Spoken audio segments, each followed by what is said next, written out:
今日は展開公式を解くのではなく組み立てます。AB をかけます。斜めに足します。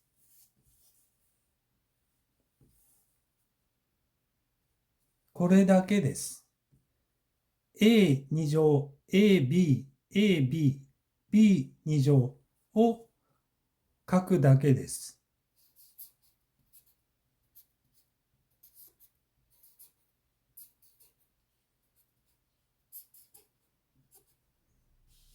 パズルみたいで簡単でしょ？